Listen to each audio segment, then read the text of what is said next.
Okay,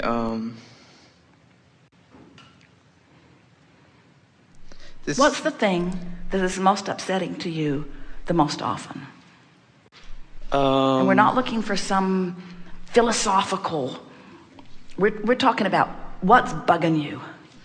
What happens that freaks you out or that makes you mad or that...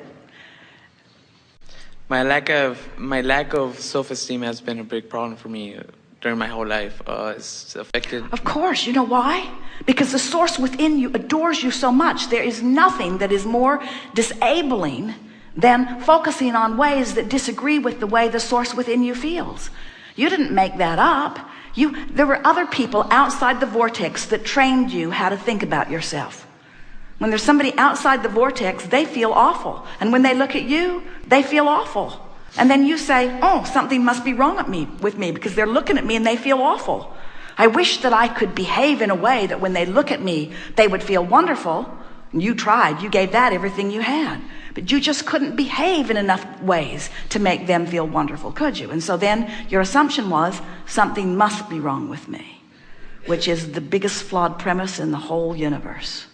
And the source within you never agreed with that. And isn't it interesting that the very feeling of lack of self-esteem, that empty, raw donut, awful feeling of disappointment or guilt or even fear, that feeling is your indicator that your thought is so screwy in comparison with source. Really, next time you come across that feeling of lack of self-esteem, you sat here. There are hundreds of people in this room, and you are the one with a strong desire that lit up at the end of this seminar that we wanted in this chair. And you said, I can't believe I'm here. Even though you are. I can't believe I'm here. Again, speaking to your feeling of not enoughness or inappropriateness. And yet the facts of the universe defy it over and over again, and yet you cling to that feeling of not enoughness. So whenever you feel that empty feeling that you call not enoughness or unworthiness or low self-esteem, stop and laugh from now on and say, the reason that it feels so empty is because it's so bogus. Negative emotion means this thought is bogus. What's this thought? I'm not good. I'm not good. Bogus thought. It must be a bogus thought, because if I were on the beam, I'd feel full of source. So then you start practicing. I'm inappropriate. Feel the knot of it. I'm not as inappropriate as I have thought. Feel the relief of it. I might be on the right track. Feel the relief of it. I might be exactly on track. Feel the relief of it. Kind of feels like the source within me likes me, because whenever I get down on me, I lose my connection with source. That must mean something. It means everything, you see. Source loves you because source knows who you are. And when you don't love you, you're off. Now, something that is helpful, because you're not alone in this. There are a lot of people who have trained themselves or been trained by others not to like themselves very much. And we've noticed that teaching you to like yourself is harder than teaching you to like almost anything else. So you don't have to. So imagine that here you are, shining your hose of appreciation out there. You find a cat, a dog, a donkey, a chicken. The government, no. Church, no. Beautiful girl, Me. So what you want to do is just feel around until you can love that and love that and love that and love that, because connection with source is about you focusing upon things that don't block the flow of love. You don't have to focus it on you. In other words, you don't need to be loved. You just want to love, you say. Oh, okay.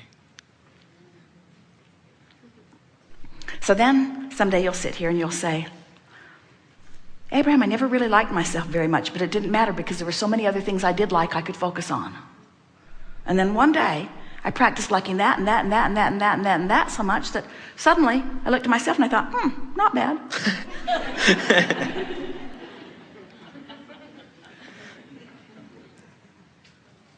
They like you.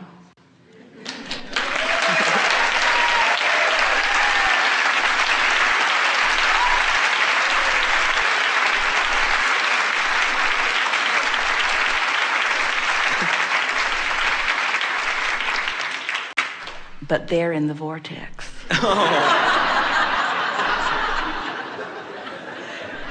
Don't ask people who aren't in the vortex to love you. They can't. That's what's been going on. Looking for love in all the wrong places. Yeah, I've been experiencing that for some time now. Thank you. Yes, indeed. You are in the vortex, aren't you? So tonight, as you lie in your bed, bask, appreciate the fabric. Notice how the bed floats a little. Drift off to sleep. Awaken in the morning. Reach for pleasant thoughts. Focus on something that feels good. Lie there for 5 minutes or so and milk it. Then get up, have a little breakfast, brush your teeth. Then go do a focus wheel on anything that's bothering you, even in the slightest. Move right from your focus wheel into a list of positive aspects. Rampage yourself into appreciation and get your day started from inside the vortex. Then, if it spits you out, no big deal. There's always tomorrow, yes? 30 days of this effort will change your vibrational point of attraction. And every indication, everything that's happening in your life will shift in that short time with this short point of focus.